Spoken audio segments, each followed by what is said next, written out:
Hello, friends, and welcome back to Malicious Compliance Stories. Let's kick off today's video with a story about a decades-old shared driveway that became a battleground where polite requests turned into blocked garage doors, a scratched car, and finally a frosty, silent treatment that ironically was the only boundary the neighbors ever respected. But before we begin, best way to support our channel is to leave comments, like and subscribe with the turned-on bell so you don't miss the new video every single day. Here we go. Apparently asking neighbors not to block the driveway is aggravated garage abuse. This happened years ago, back when my parents lived in their previous home, a modest house on a quiet street with one glaring flaw: a shared driveway. The kind of narrow, awkward setup where a single car could just barely squeeze between the two houses before the path widened into two separate garage spaces in the back, one for each home. For over 25 years, this had never been a problem. Previous neighbors treated the driveway with mutual respect, often using their garages for storage, not vehicles. There was always enough room to maneuver, and everyone got along just fine. But that all changed when the new neighbors moved in. It didn't take long before the signs of trouble started showing. The neighbor's wife began parking her car right in the middle of the shared driveway. At first, it was an occasional thing. She'd pull in and leave it there for a few hours. Then it became a daily habit. My parents, being the polite and conflict-avoiding sort, let it go. They figured it was temporary. Maybe she was just getting used to the new space. Then the couple's son got his own car. That's when things escalated. Suddenly, there were two vehicles parked along the narrow stretch of the driveway, completely blocking access. Not only could my parents no longer drive back to their garage, but even walking through with bikes, trash bins, or groceries became a tight squeeze, sometimes impossible. After about a year of quietly dealing with the growing inconvenience, my parents had had enough. They spent a couple weekends clearing out their garage, which admittedly had become a bit of a storage cave, just so they could start parking their car properly inside. Once everything was cleared out, they politely informed the neighbors that from now on, the driveway needed to remain unobstructed. They emphasized it wasn't a personal attack, just a matter of shared property and basic courtesy. The neighbors claimed to understand. They nodded along and said it wouldn't be an issue, but that promise lasted all of 5 minutes. The cars kept appearing in the driveway. When my parents needed to leave early in the morning, sometimes as early as 6 a.m., they'd find themselves blocked in, which meant walking over and knocking on the neighbor's door, which meant waking up the entire household, and if they weren't home or were out walking the dog, my parents had to wait, sometimes 10 to 20 minutes, just to get their own car out of their own garage. This went on for months. The cycle of polite reminders, repeat offenses, and awkward 6 a.m. wake-up knocks became the new normal. Eventually, the neighbors got the hint and decided to clean out their own garage. Progress, right? Not exactly. One afternoon, the neighbor's wife attempted to park her car inside their garage for the first time since they moved in. The space was tight, the angle tricky, and the result, well, let's just say it wasn't pretty. She managed to scrape the entire passenger side of her car along the garage wall, a long, beautiful ribbon of damage. And somehow, this was my mom's fault. She stormed over, absolutely fuming, and started yelling at my mom. "This is your fault," she snapped. "You forced us to park in the garage." Then came the kicker. She actually demanded that my parents pay for the damage. My mom, who up until this point had kept things diplomatic, snapped. She yelled back, pointing out that it was a shared driveway. They had been more than patient, and no one had ever had an issue before they moved in. Then she slammed the door in the woman's face and walked away. That was the last real interaction they ever had. After that little outburst, the neighbors never brought up the garage incident again. In fact, they stopped speaking to my parents altogether. No more hellos, no more small talk, just silent avoidance for the next year until my parents moved. But the funny thing is, they did stop parking in the shared driveway after that. Whether out of guilt, embarrassment, or sheer pettiness, they finally respected the space. And honestly, for my parents, the cold shoulder was a small price to pay for finally being able to come and go without having to play vehicular Tetris every morning. It's like they rewrote reality so they could stay victims of their own bad parking. But hey, conflict's over when they finally stop blocking the driveway, even if they do it in total silence. And our second story. Boss wants overtime pre-approved? Sure. I work in a field where urgent response is the entire purpose. My employer became suddenly budget conscious, which led to them becoming much more stringent about our frequent overtime. We were told that all scheduled overtime had to be approved. Cool, no issue there. However, when it came to unscheduled overtime, which is where the bulk of overtime came from, the problem arose. Any unscheduled overtime would be reviewed after the fact. If it was determined that overtime wasn't justified, we could either be faced being forced to take comp time within the same pay period so that the extra time would be negated, or they'd attempt to not pay or claw back money, which is illegal. Cue malicious compliance in two ways. I tend to work earlier hours than our main office, so it's not uncommon for me to get phone calls once I've returned home. Normally, not a big deal. I handle the call and go about my day. Most times, because it's only a few minutes, I don't even request the overtime pay. This all changed once the policy went into effect. The very first day under the new rules, I received a call from the main office about 10 minutes after I got home. I answered the phone by stating, "Hello, my workday ended 10 minutes ago. Would you like for me to continue this call on overtime, or can this be dealt with tomorrow?" The response was, "No overtime, this will only take a minute." I ultimately ended the call and dealt with the issue the following day. This occurred about a half dozen times over the span of a few days. I really made my point on this one. I received a phone call after hours that I was needed for an urgent, not emergent, I wouldn't have jeopardized anything to make a point, response. I listened to the details of what was occurring and informed my supervisor that I'd be happy to get on the road just as soon as they'd send me an email stating that an after-hours response was required and overtime for the night was authorized. Nothing crazy, just a sentence or two. The response I got was, "Just get on the road, I'll send you an email later or tomorrow." But I refused.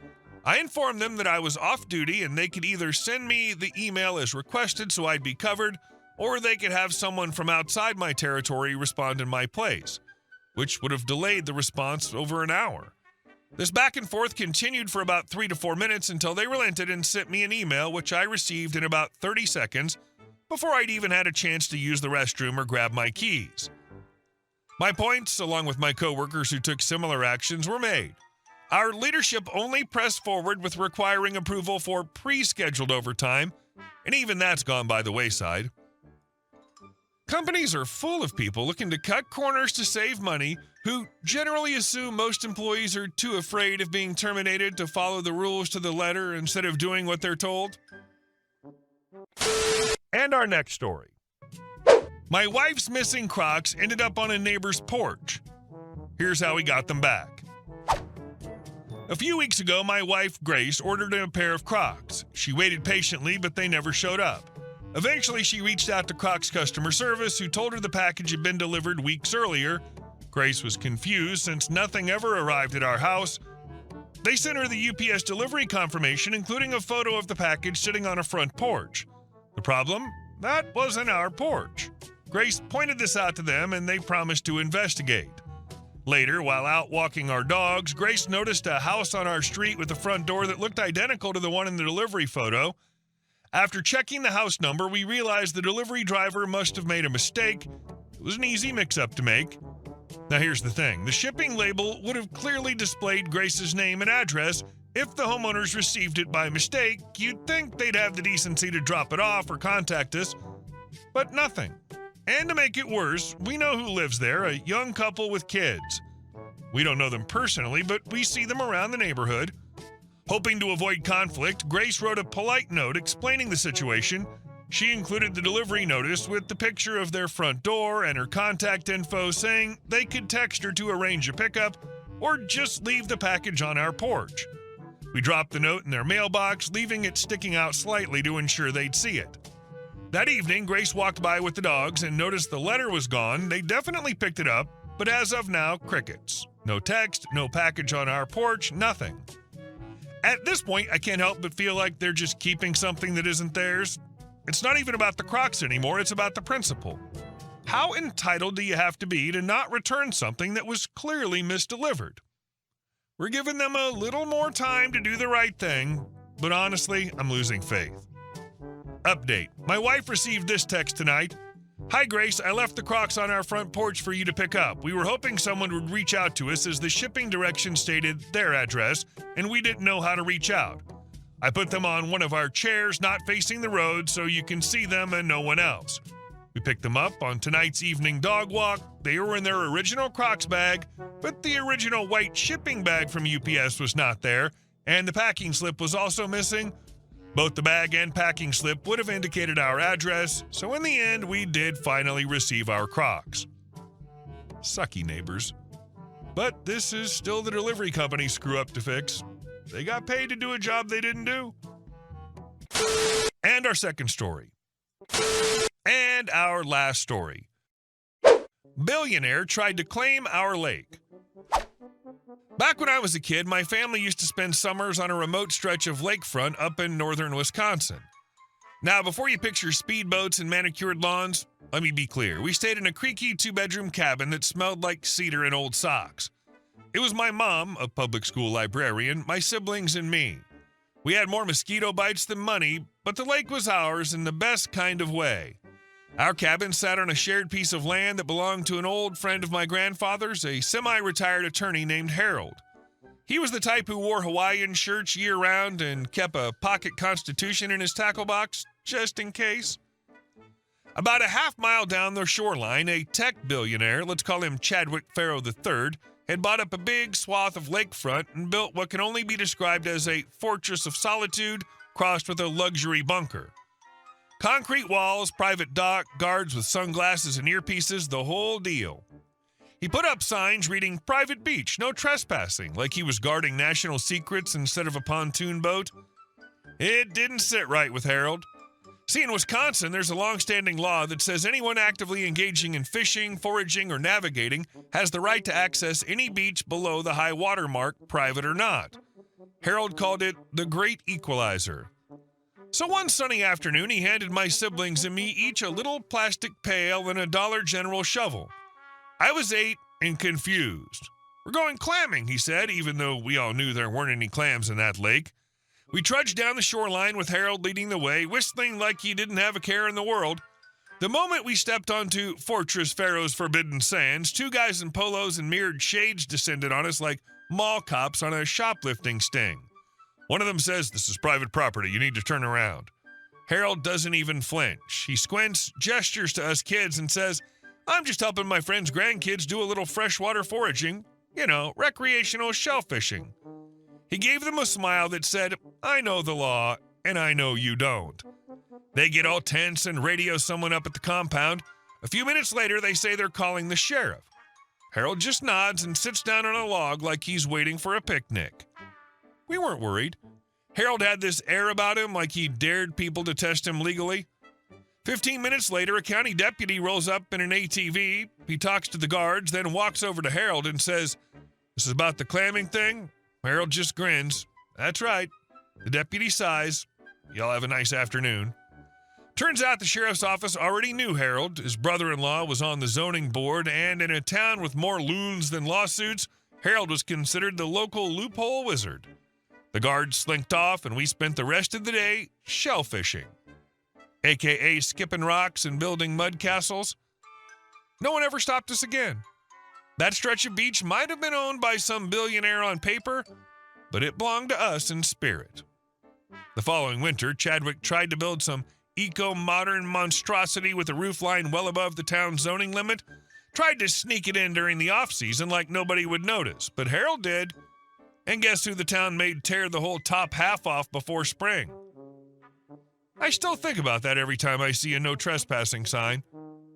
Because sometimes the rules are just complicated enough to give a clever old man and a few kids with plastic buckets the best beach day of their lives. Yeah, they were out of touch with reality. It happens when you get that rich. Good for you guys. Hey guys, thank you all for watching the video. I'll see you in the next one.